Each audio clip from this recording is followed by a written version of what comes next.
पुराने साथी विजय भाई पीछे रेती से आए हुए हैं। तो मैं यहाँ पे क्यों आया आपको बताऊं, मतलब वो तो एक वजह है ही, जहाँ मैंने काम किया है वो भी वजह है, लेकिन मैं इसलिए आया हूँ क्योंकि ये समस्या बहुत पुरानी है और मुझे इस बात की बहुत पीड़ा है।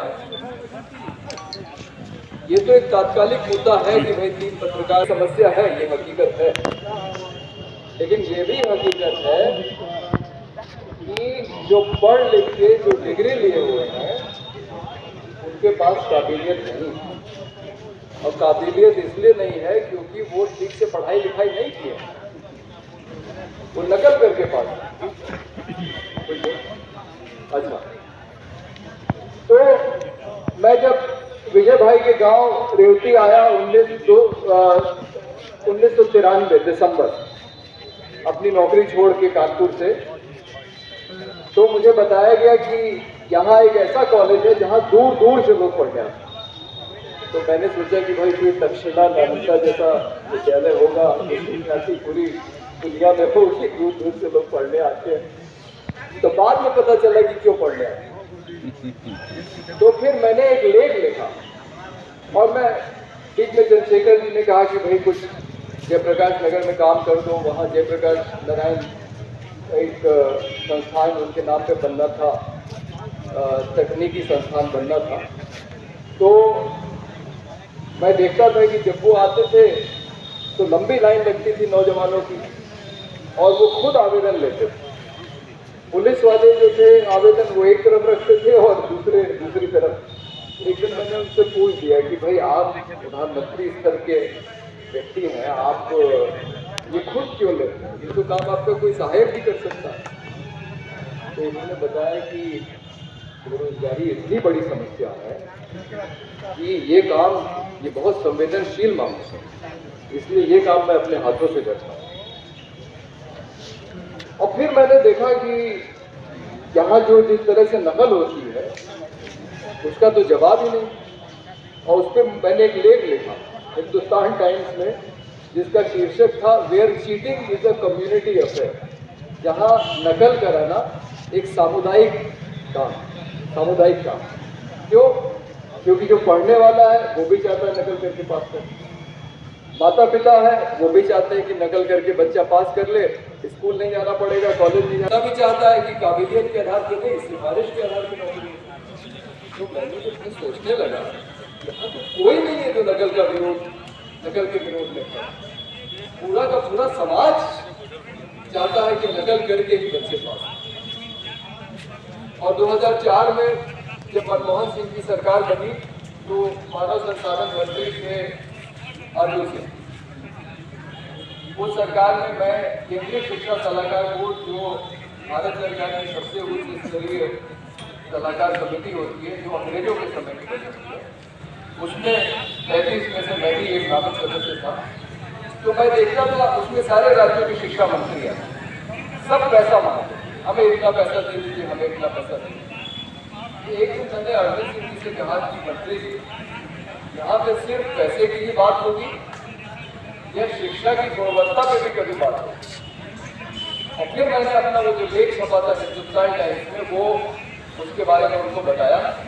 और उसमें रेवती के इंटर कॉलेज के एक शिक्षक थे, उनका एक बहुत मजेदार बयान उस लेख का हिस्सा था। और उन्होंने ये कहा मुझे, विजय भाई के एकदम पड़ोस में, उन्होंने कहा देखिए अभी तो ये स्थिति है कि हम लोग इतना पढ़े लिखे हैं कि किताब में किस प्रश्न का उत्तर कहाँ है वो हमें मालूम, मतलब हम नकल करा सकते हैं। आने वाली पीढ़ी के जो शिक्षक होंगे, जो नकल करके शिक्षक बन रहे हैं, वो तो इस काबिल भी नहीं होंगे कि नकल करा।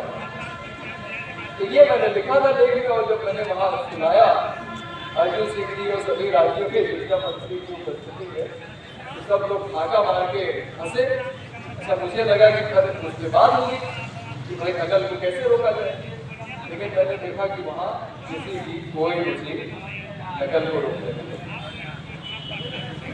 ये मैं बात कर रहा हूँ 30 साल पहले, और 30 साल बाद भी बलिया में ही नकल चल रही है। और बलिया में ही नहीं, इसके बाद मैं हरदोई जिला मैंने चुना काम के लिए, क्योंकि मेरी शादी हो गई, मेरी पत्नी महाराष्ट्र से थी, उन्होंने लखनऊ रहना तय किया मेरे माता पिता के साथ। तो मुझे ग्रामीण इलाके में काम करना था, तो पता लगा हरदोई में भी कि 5,000 रुपया दीजिए तो आपको जो उत्तर है वो आपको बोल दिया जाएगा या बोर्ड पे लिख दिया जाएगा। और अगर आपको लिखना नहीं आता है तो कोई बात नहीं, अगर आप 10वीं 12वीं में भी पहुँच गए हैं और लिखना नहीं आता है तो कोई बात नहीं, 10,000 दे दीजिए, तो लिख देगा बैठ के आपको लेकर। तो मैं बड़ा मशक्का रह गया कि भाई ये जो है ये समाज हम किस तरह का समाज बनाने की दिशा में जा रहे हैं, जहाँ 100% बच्चे, मतलब आप नकल न भी करना चाहें, आप कहें कि नहीं मैं अपने से उत्तर लिखूंगा, तो उसकी इजाजत नहीं है। 5,000 रुपया तो आपको देना ही पड़ेगा अगर इम्तिहान पास करना है। आजकल पता नहीं क्या रेट चल रहा है, मतलब मैं 4-5 साल पहले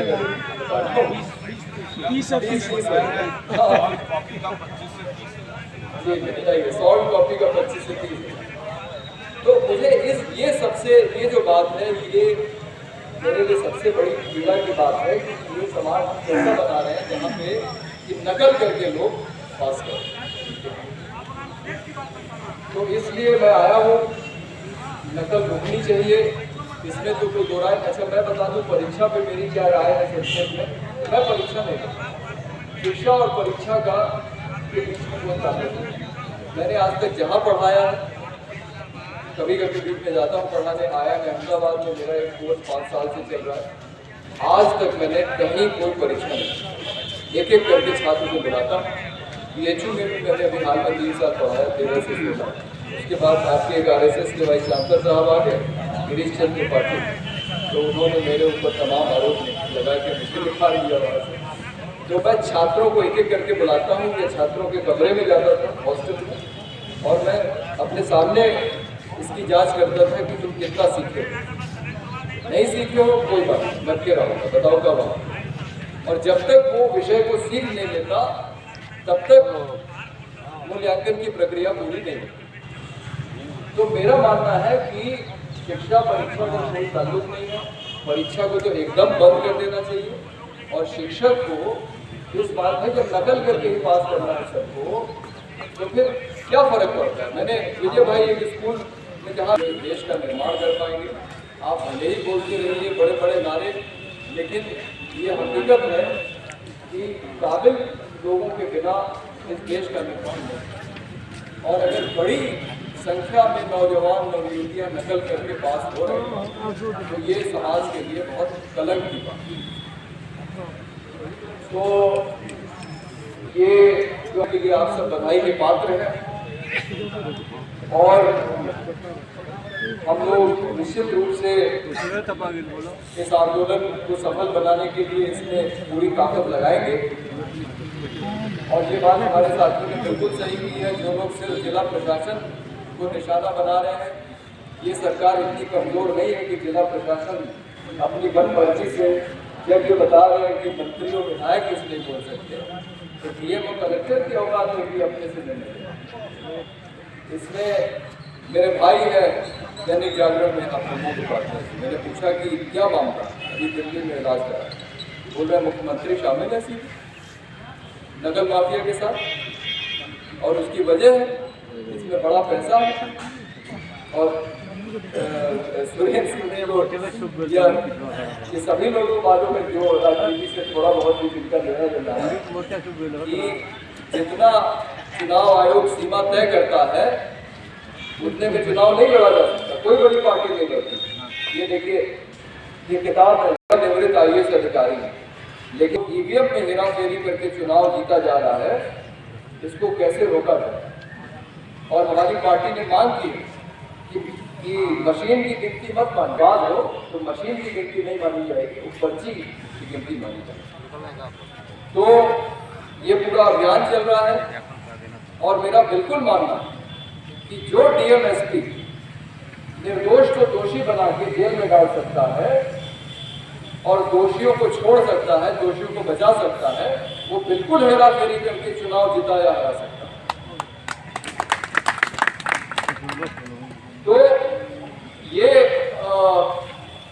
जो अभियान है, ये बहुत महत्वपूर्ण है, क्योंकि इस समय ऐसी सरकार है, पहले की सरकार है, इंदिरा गांधी भी कहना चाहती है, ये इसमें कोई दो राय नहीं।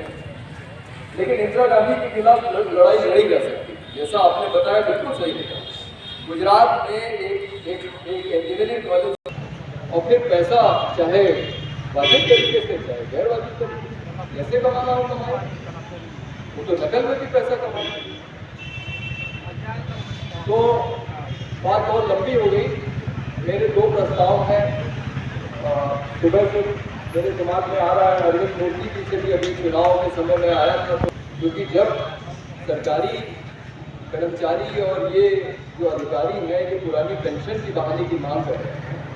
इनको पुरानी पेंशन चाहिए, इनको सरकारी तनख्वाह तो चाहिए ही, और क्या जैसा किसी ने बताया कि तनख्वाह में काम नहीं चलता है, घूस भी चाहिए, बाकी सरकारी सुविधाएं सारी चाहिए, पेंशन भी चाहिए, लेकिन सरकारी स्कूल नहीं चाहिए, सरकारी अस्पताल नहीं चाहिए। क्यों? अरे भाई, आप सरकार में बैठे हैं तो सरकारी स्कूल और सरकारी अस्पताल को ठीक करना आपकी जिम्मेदारी है ना। और आपको बता दूं कि ठीक उसी तरह का फैसला 2018 में सुधीर अग्रवाल और अजीत कुमार, दो न्यायाधीशों ने फिर दिया कि जो सरकारी तनख्वाह पाने वाले हैं वो अपना और अपने परिवार के लोगों का इलाज सरकारी अस्पताल में कराएं। ये भी फैसला सुधीर अग्रवाल। तो शिक्षा और स्वास्थ्य दो क्षेत्र में निजीकरण एकदम नहीं होना चाहिए। मतलब रोटी कपड़ा मकान में भी नहीं होना चाहिए, वो तो चलिए अभी कुछ हद तक सरकार जिम्मेदारी ली हुई है, लेकिन शिक्षा और स्वास्थ्य के क्षेत्रों को निजीकरण से मुक्त किया जाए, तो भी हमें इस दिशा में कुछ प्रगति। सुधीर अग्रवाल का फैसला, शिक्षा का निजीकरण, ये सारे सवाल उठाते हुए हम लोग इस आंदोलन को आगे बढ़ाएं। और दो प्रस्ताव हैं, एक मेरे दिमाग में आया था, एक वीरेंद्र सिंह जी के दिमाग में। मेरा तो प्रस्ताव ये है कि हम यहाँ से एक लखनऊ के लिए पदयात्रा निकालें और सरकार को लखनऊ में जाके घेरने की बात करें कि ये सब पैसा बंद है। ये जो आप कहते हैं कि अपराधी माफियाओं के खिलाफ है, तो आप नकल माफियाओं को क्यों संरक्षण दे रहे हैं? आप इसमें क्यों भ्रष्टाचार होने दे रहे हैं? 500 किलोमीटर की दूरी है, हम लोगों ने पहले भी कई पदयात्राएं की हैं। 20 किलोमीटर आसानी से चला जा सकता है एक दिन में, यानी कि 1 महीना लगेगा यहाँ से लखनऊ जाने। ठीक, और हम तैयार हैं उसके लिए, और हम बहुत जल्दी शुरू कर सकते हैं। वीरेंद्र सिंह जी ने कहा है कि वो भी तैयार है। और दूसरा प्रस्ताव आया है, हाँ, वो बहुत सारे लोग का है कि यहीं पे अनिश्चितकालीन अनशन शुरू किया जाए, उसके लिए भी मैं अनिश्चितकालीन अनशन मैंने किया है, पहले उन्होंने भी किया है, ये कह रहे हैं मैं भी बैठूंगा। तो और अगर हाँ, तो अभी पत्रकार साथियों से बात हो जाती है, दोनों में से जो चीज़ आपको ज़्यादा ठीक लगे, जो आपके मुद्दे को आसानी से हल कर सके, ठीक है, वो आप लोग लोकतांत्रिक तरीके से निर्णय लेके। जी जी जी जी जिला प्रशासन तमाम दावे करता है कि नकल नहीं होगी। 1 साल तक वो सूखा रहता है, विद्यालयों में पढ़ाई हो रही है। आंदोलन की बात करिए, अब क्या होता है? मैं भारत माता की जय के नारे नहीं लगा, क्योंकि आप लोग अमेरिका की कंपनी का पानी पीते हैं। भारत माता कोला की बोतल का जब तक आप पानी पिएंगे, यहाँ से 2 कदम की दूर पे नल है, क्या दिक्कत है जाके नल में पानी पीना? खरीद के क्यों पानी पी रहे हैं? सिंहा चवर का कोका कोला का कारखाना हम लोगों ने बंद कराया, वहाँ की प्रधान चिंता देवी का साथ मिला था, इसलिए वो कारखाना बंद हो गया। तो हमारा बड़ा आंदोलन हुआ था मेहंदीगंज बनारस में, वो हम बंद नहीं करा पाए, जबकि वहाँ 2 बार जेल गए। यहाँ अखिलेश यादव की सरकार थी, अंबिका चौधरी राजस्व मंत्री थी, हमने कहा पुलिस नहीं आनी चाहिए वहाँ। वो कारखाना ग्राम सभा की जमीन पे कब्जा करके चेक रोड बना रहा है, हम लोग जा रहे हैं श्रमदान करने। आपकी जिम्मेदारी है कि पुलिस नहीं आनी चाहिए, और पुलिस नहीं आई, और पूरे दिन श्रमदान हुआ। जो जमीन वो कब्जा करना चाह रहा था ग्राम सभा की, उसको समझ में आ गया कि अब हमारा कारखाना यहाँ नहीं चाहिए, वो बंद करके भाग गया। ठीक है, आप अमेरिका की कंपनी का पानी पिएंगे और भारत माता की जय के नारे लगाएंगे। शर्म आनी चाहिए।